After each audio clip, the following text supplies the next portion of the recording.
"You're too old to understand the cloud," the new manager said. He revoked my admin access. I sat back and watched. He accidentally deleted the production database. When he turned to me panicked, I pointed to the door. "I can't help. I don't understand the cloud." Sup Reddit. So my new manager called me a dinosaur who couldn't understand modern technology, stripped my admin access, told me to stay in my lane. Then he nuked the entire production database and came running to me for help.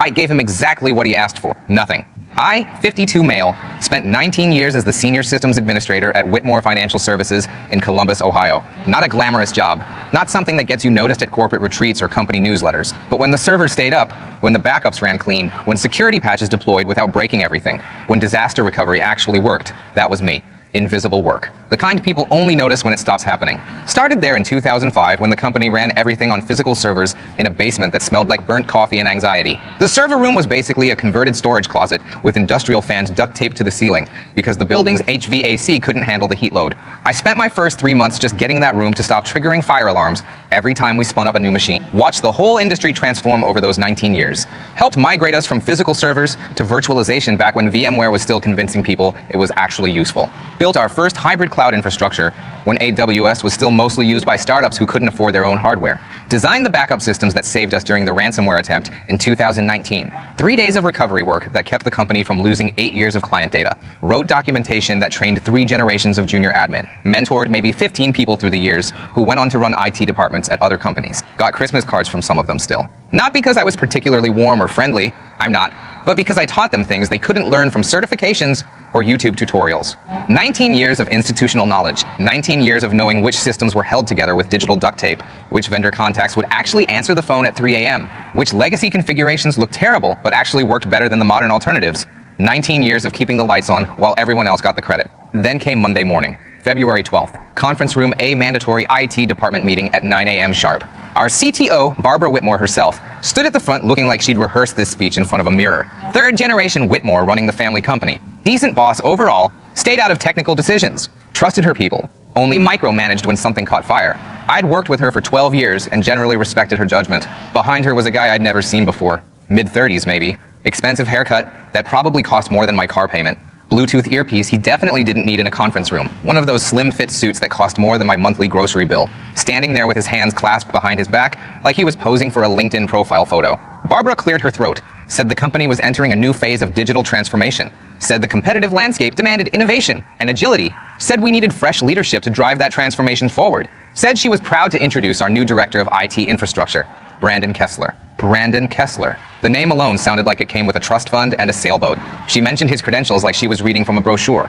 MBA from Northwestern's Kellogg School of Management. 5 years at some cloud consulting firm in Chicago that I'd never heard of. Certified in 7 different cloud platforms. AWS, Azure, Google Cloud, and 4 others I'd probably never use. Speaker at 3 industry conferences last year. Author of a white paper on digital transformation best practices. What she didn't mention was any actual hands-on experience running production systems, any real-world disaster recovery, any understanding of what happens when theory meets reality at 3 a.m. on a Sunday morning when everything's on fire and the executives are calling every 5 minutes asking when it'll be fixed. Brandon stepped forward, perfect posture, confident smile, thanked Barbara for the opportunity, said he was excited to modernize our infrastructure and bring us into the 21st century. 21st century. Like we'd been running punch cards and carrier pigeons this whole time. Like I hadn't personally designed cloud migrations that handled millions of transactions per day.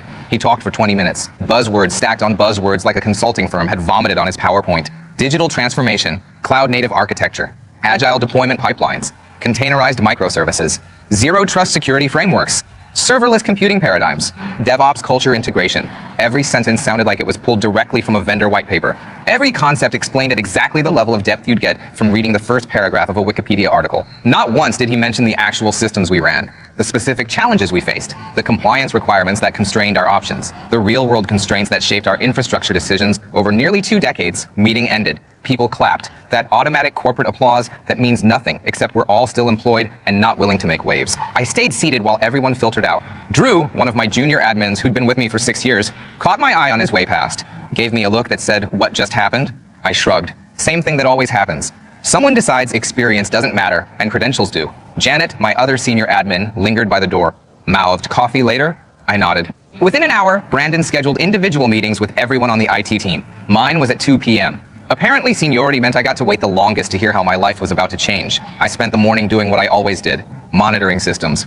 reviewing logs, handling the 3 separate tickets that had come in overnight, a password reset for someone in accounting who'd locked themselves out again, a network connectivity issue in the satellite office that turned out to be a loose Ethernet cable, and a question about backup retention policies from the compliance team. Normal stuff. Invisible stuff. The kind of work that keeps a company running, but never makes it into anyone's performance review as an accomplishment. I showed up at Brandon's office at 1:58. His office used to be the storage closet we'd converted into a server room before we moved everything to the data center across town. I'd helped run the cables through those walls back in 2008. Now those same walls were painted some shade of gray that probably had a fancy name like Executive Granite and decorated with motivational posters. One poster said, "Innovation distinguishes between a leader and a follower." Another said, "The best way to predict the future is to create it." He'd already set up 3 monitors arranged in a semicircle like he was running NASA mission control. Standing desk that probably cost more than a used car. One of those ergonomic keyboards that looks like it was designed by someone who'd never actually typed before. He gestured for me to sit in the single chair positioned in front of his desk. Didn't stand up to shake my hand. Didn't offer me water or coffee. Just pointed at the chair like I was a subordinate being called in for a performance discussion, which I guess I was. Just didn't realize it yet. First thing he said was that he'd been reviewing everyone's personnel files. Said I had an impressive tenure with the company. Said 19 years, showed real commitment and dedication. Said my experience was valuable. Then the pause. That specific pause people use right before they say something insulting while pretending they're being helpful. He said the industry had changed significantly since I started. Said cloud infrastructure required a different skill set than traditional systems administration. Said younger professionals tended to adapt faster to new paradigms. Said there was research showing that cognitive flexibility decreased with age, making it harder to adopt new technologies and methodologies. I asked if he'd reviewed my actual work, the cloud migrations I'd led, the AWS certifications I'd earned on my own time and my own dime, the Azure implementations I designed, the disaster recovery systems I'd built that had literally saved the company from bankruptcy during the ransomware attack. He smiled. That condescending smile people give when they've already made up their mind and the conversation is just theater. When they're going through the motions of listening without actually hearing anything. Said he appreciated my willingness to learn. Said it was admirable that I'd made the effort to stay current, but said we needed to be realistic about generational differences. Said people my age often struggled with cloud concepts, even when they tried to adapt. Said it wasn't a criticism, just an observation about biological reality. Biological reality, like understanding distributed systems, was somehow stored in the same part of the brain that handles reaction time and memory recall. I'm 52, not 92. I've been building cloud infrastructure since before most of his certifications existed. I was deploying containers when Docker was still a startup nobody had heard of. I was implementing zero-trust security frameworks when they were still called "don't trust anything" and considered paranoid. But I didn't say that, just nodded. Let him finish his speech about fresh perspectives and modern approaches and agile methodologies. Waited for him to get to whatever he was actually building toward. Took about 15 minutes of him explaining how the world had changed and how Whitmore Financial needed to change with it, how our competitors were moving faster, how the industry was leaving us behind, how we needed bold leadership to catch up. Then he got to the point. He said he was restructuring the team. Said he'd be taking a more hands-on approach to critical infrastructure. Said my admin access to production systems would be transferred to him effective immediately. I asked him to clarify. Wanted to make sure I understood exactly what he was saying. He clarified. Said he'd be handling all production database administration personally. Said I'd be moving to a support role focused on documentation and legacy system maintenance. Said it was about playing to our respective strengths. My strengths, documentation and legacy systems. 19 years of keeping this company running, and he was pushing me to the corner to write instruction manuals and babysit systems nobody else wanted to touch. I asked if Barbara had approved this restructuring. He said Barbara trusted his judgment on technical matters. That's why she'd hired him. That's why she'd given him the director title and the authority that came with it. I asked if he wanted me to brief him on the production systems before the transition, walk him through the architecture, explain the redundancies and the fail-safes and the specific configurations that kept everything running smoothly. He waved his hand, said he'd reviewed the documentation, said he understood our architecture from the diagrams and the technical specifications, said cloud systems were cloud systems. Same principles everywhere. Said he'd managed similar environments at his previous company. Same principles everywhere. Like our custom-built disaster recovery procedures, were interchangeable with some startup's test environment. Like the specific quirks of our database configuration didn't matter. Like 19 years of institutional knowledge could be replaced by reading a few hundred pages of documentation. I stood up, told him I'd forward the access credentials to IT security for the transition, told him to let me know if he had any questions about the documentation. He seemed surprised I wasn't arguing. Most people in my position would have pushed back, made a scene, demanded to talk to Barbara directly, threatened to quit or file a complaint with HR. But here's the thing. You spent 19 years in IT. You learn to recognize patterns. And Brandon Kessler was a pattern I'd seen before. The overconfident MBA who knew everything about cloud architecture except how it actually worked. The guy who'd never been on call during a critical outage. Never rebuilt a corrupted database at 2 a.m. Never had to explain to executives why the system was down and when it would be back up while they stood over his shoulder asking the same questions every 5 minutes. Those guys always made the same mistakes, and they always made them fast. usually within the first few months, before they'd learned enough to be dangerous in a more controlled way. I walked back to my desk, started the access transition paperwork, sent the appropriate emails to IT security and HR, documenting the change in responsibilities, CC'd Barbara on everything so there'd be a paper trail. Drew came by around 4 p.m. looking concerned. He'd had his meeting with Brandon already. 30 minutes of being told that his role was being repositioned for the new organizational structure. Asked if I was okay. I told him I was fine. Asked about his meeting. He said Brandon had talked about restructuring the whole team. New reporting lines, new responsibilities, new expectations for productivity and innovation. Said Brandon wanted everyone to complete cloud certification programs within 6 months or face performance reviews. Drew had been working in IT for 12 years. He had more certifications than Brandon probably knew existed, but apparently that didn't matter because they weren't the right certifications. I told Drew to document everything, every change Brandon made, every approval he gave, every system he touched. Keep detailed logs with timestamps and screenshots. Drew asked why. I told him documentation is always important. Left it at that. He gave me a look like he knew I wasn't telling him everything, but he nodded and went back to his desk. Over the next 3 weeks, Brandon went full speed ahead, like a kid who just gotten the keys to a sports car and wanted to see how fast it could go. Brought in 2 consultants from his old firm, guys in identical expensive suits who talked about our infrastructure like it was personally offensive to them. Every system we ran was outdated. Every configuration was suboptimal. Every procedure was a relic from a less enlightened era. They scheduled what they called an architecture review. 3 full days of meetings where they went through every system we ran and explained why it was wrong. Our database configurations were inefficient. Our backup procedures were wasteful. Our security protocols were overly complex. Our network architecture was antiquated. Brandon sat there nodding along like a proud parent, watching his kids perform in a school play, taking notes on a tablet, occasionally asking questions that showed he understood the buzzwords, but not the underlying reality. I sat in the back of those meetings, taking my own notes, not because I needed to remember what they said. Their criticisms were obvious to anyone who'd never actually run production system, but because I wanted a record of what they recommended and who approved it. Janet sat next to me in most of those sessions. She'd been with the company 11 years, started as a junior admin, worked her way up to senior systems administrator, understood our infrastructure almost as well as I did because she'd helped build half of it. After the second day of architecture review, she caught me in the break room, asked if I was going to say anything. I told her no. She asked why. Said Brandon and his consultants were going to break everything. Said they didn't understand how our systems actually worked. Said they were making recommendations based on theory without considering our specific requirements. I told her she was right about all of that. She asked again why I wasn't doing anything about it. Because some lessons people have to learn themselves, and Brandon Kessler was about to get an education he couldn't get from any certification program. She didn't look satisfied with that answer, but she didn't push it.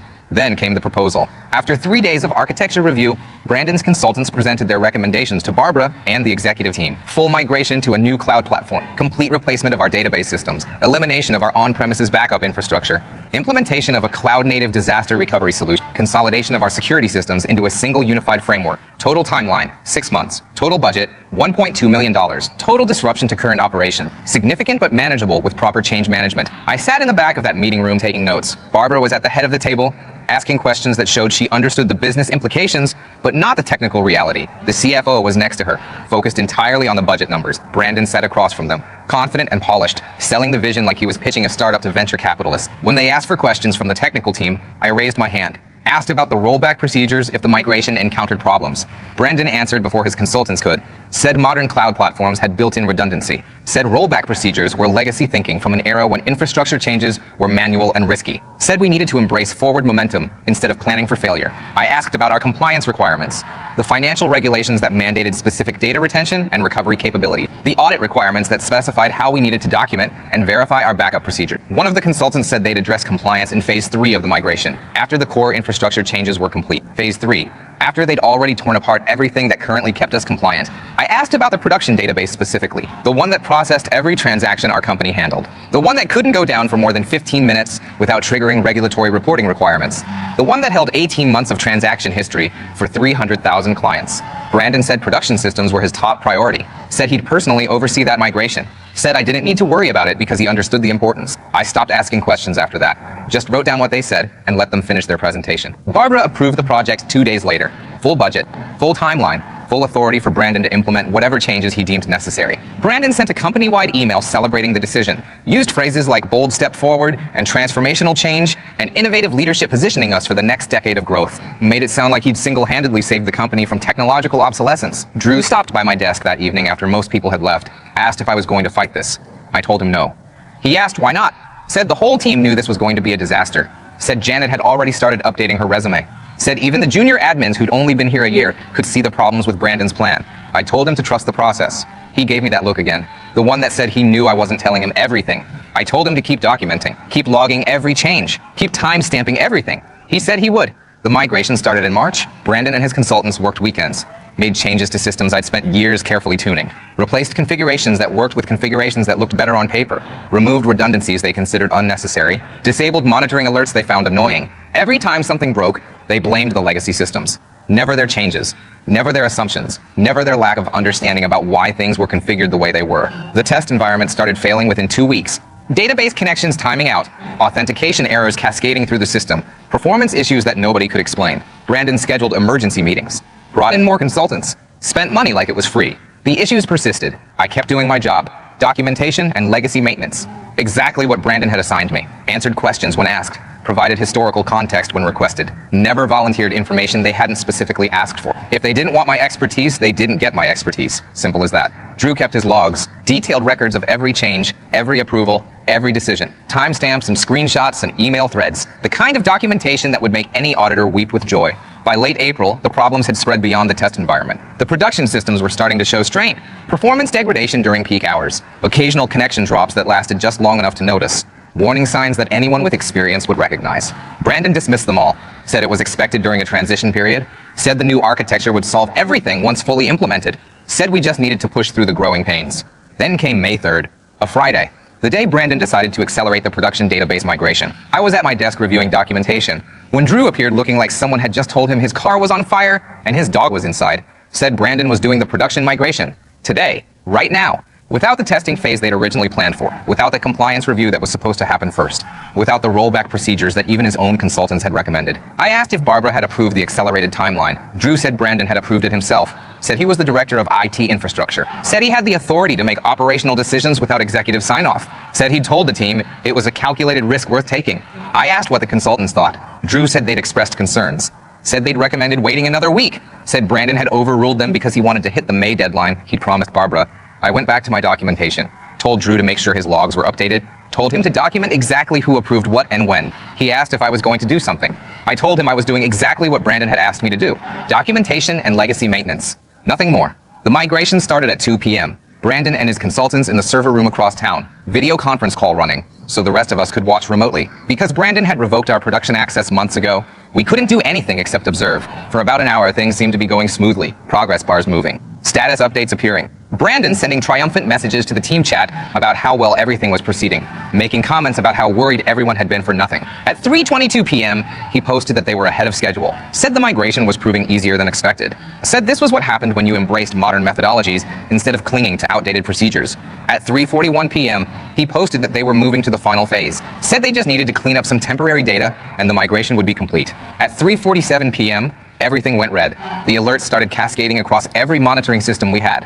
Database connections dropping, transaction processing failing, error messages multiplying faster than anyone could read them. The entire production environment going from green to yellow to red in about 90 seconds. Drew appeared at my desk, white as a sheet, said the production database was down.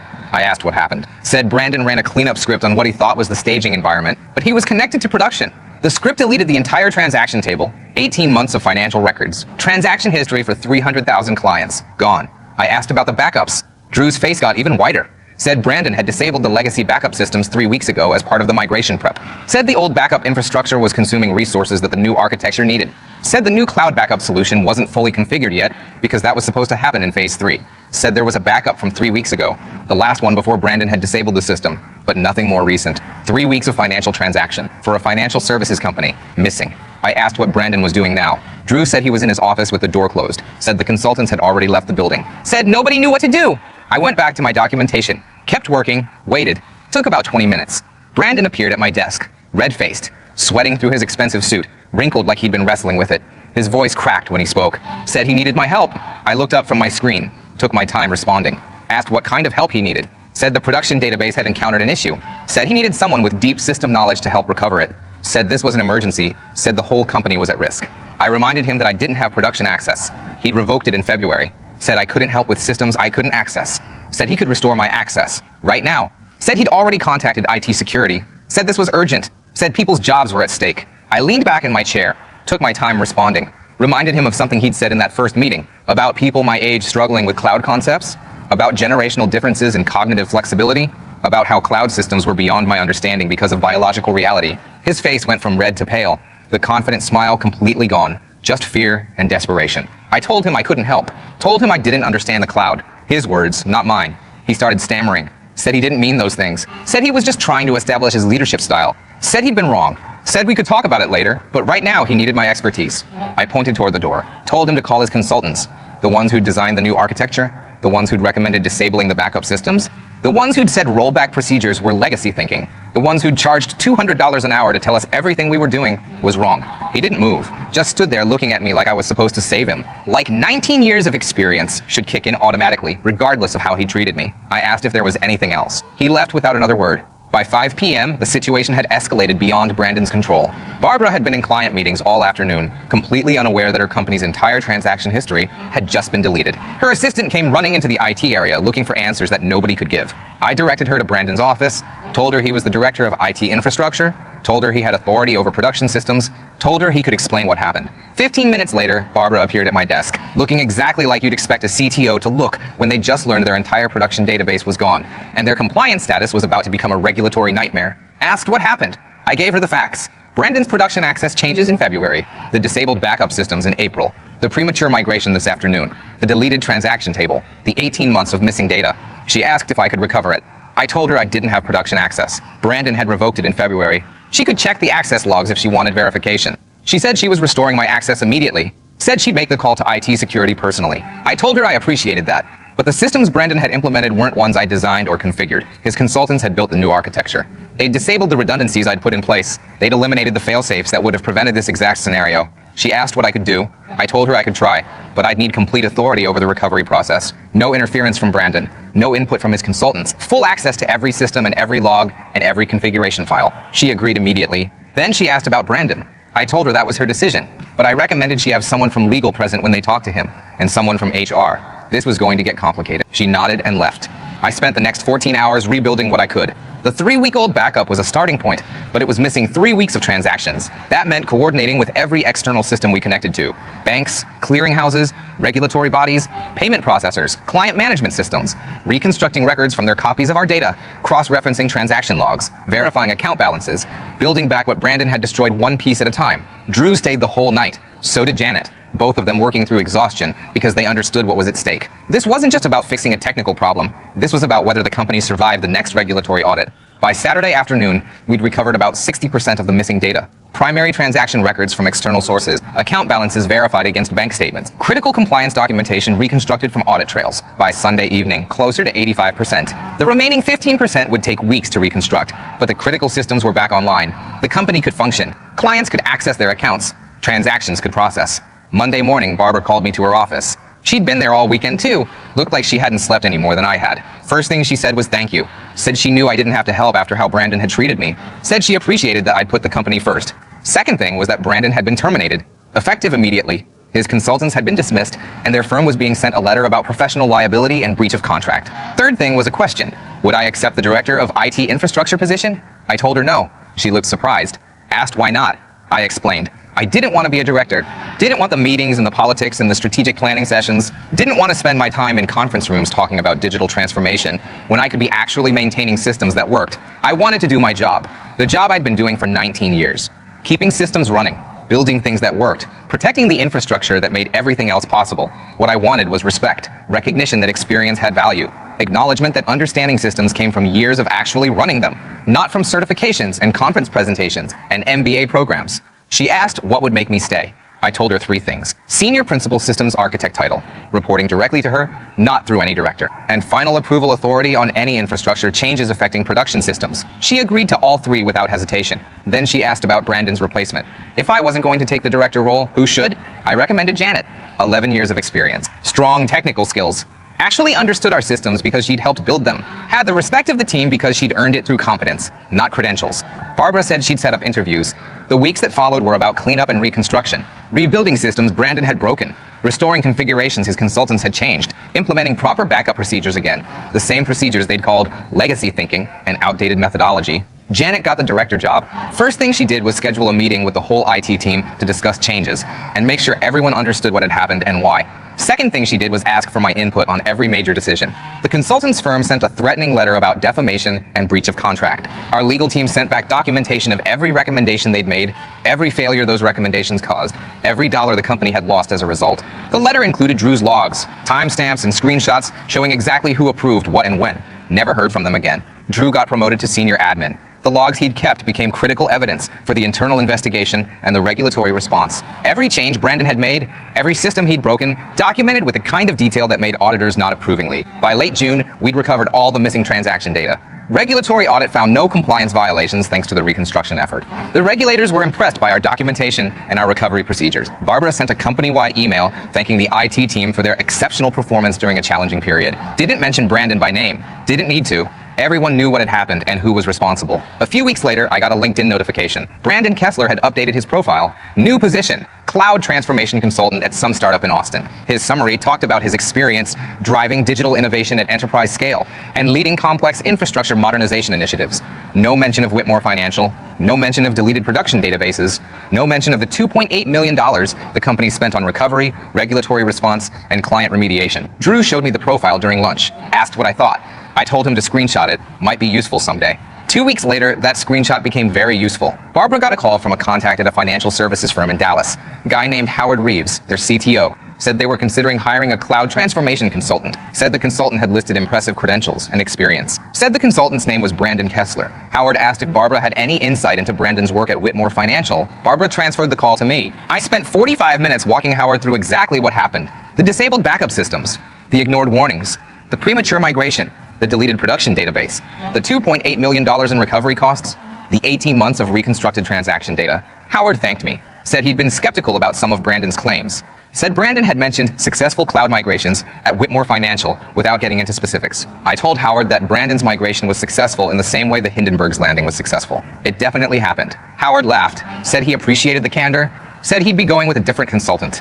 2 days later, I got a LinkedIn message from Brandon Kessler himself. First time he'd contacted me since getting fired. The message said I was sabotaging his career, said I was bitter and jealous, said he was considering legal action for defamation, said I should stop spreading lies about what happened at Whitmore Financial, said he'd built a successful track record, and I was trying to destroy it out of spite. I forwarded the message to our legal team. They forwarded it to Brandon's lawyer with a copy of Drew's documentation. Every change Brandon had made, every backup system he'd disabled, every warning he'd ignored, timestamped and screenshotted. Never heard from Brandon again. But that wasn't the end of it. 3 months after the incident, I got an email from the Ohio Department of Commerce, Division of Financial Institutions. They were conducting a review of what happened at Whitmore Financial. Standard procedure after a major data incident at a regulated financial services company. The investigator's name was Linda Patterson. She scheduled a 4-hour interview with me at our offices. I walked her through everything. The architecture I'd built, the backup systems Brandon had disabled, the timeline of the migration, the moment when everything went red. She took detailed notes, asked follow-up questions, requested copies of Drew's logs. At the end of the interview, she asked one question that stuck with me. She asked if I could have prevented the incident. I told her yes. If I'd still had production access, I would have stopped the migration the moment Brandon connected to the wrong environment, would have caught the error before he ran the cleanup script, would have saved 18 months of transaction data. She asked why I didn't have production access. I told her Brandon had revoked it in February because I was too old to understand the cloud. She wrote that down. Didn't say anything else. 2 months later, the Division of Financial Institutions issued their report. No fines for Whitmore Financial. The recovery effort had been thorough enough to satisfy compliance requirements. But the report included a detailed summary of what had happened and who was responsible. Brandon Kessler was named specifically. His decisions were documented. His mistakes were cataloged. The report became public record. That report followed Brandon to his next 3 job application. I know because 2 of the hiring managers called Barbara to verify what they'd read. Both times, Barbara transferred the calls to me. Both times, I told them the truth. Brandon's consulting career in financial services was over. Last I heard, he was working at a SaaS startup in Portland, entry-level position. No production access, no direct reports, no authority over anything that mattered. Probably telling anyone who'd listen that he was a victim of corporate politics and jealous coworkers. Meanwhile, things at Whitmore Financial settled into a new normal. Janet ran the IT department with actual competence. She implemented the changes Brandon had promised but never delivered. Properly this time, with testing phases and rollback procedures and backup verification. Drew got his promotion to senior admin. A recruiter from Seattle had tried to poach him a month earlier with a bigger title and better pay. He turned them down. Said he wanted to stay and learn more. Said there was still work to do. Barbara approved a 15% budget increase for the IT department. Said she'd learned that infrastructure wasn't the place to cut corners. The backup systems I'd originally designed were restored and upgraded. New monitoring alerts, new verification procedures, new disaster recovery testing every quarter. I got my title change, Senior Principal Systems Architect, reporting directly to Barbara. Final approval authority on any infrastructure changes affecting production systems. First time I used that authority was 3 weeks after Janet took over. A vendor pitched a new cloud backup solution, slick presentation, lots of buzzwords, promised to reduce our backup costs by 40%. I reviewed their documentation, found 3 critical gaps in their recovery procedures. Sent Janet my analysis with a recommendation to decline. She declined. Vendor was disappointed. System stayed stable. That's what the job looks like when it's done right. No drama, no emergencies, no 3 a.m. phone calls. Just quiet competence keeping everything running. 6 months after the incident, Barbara called me into her office, said the board wanted to recognize my contribution to the recovery effort, said they'd approved a bonus. Handed me a check for $50,000. I looked at the check, looked back at her. She said it was the least they could do, said the company would have lost everything without the recovery effort, said $50,000 was nothing compared to what we'd saved. I thanked her, deposited the check that afternoon, bought a new truck the following weekend. My old one had 180,000 miles and was held together with hope.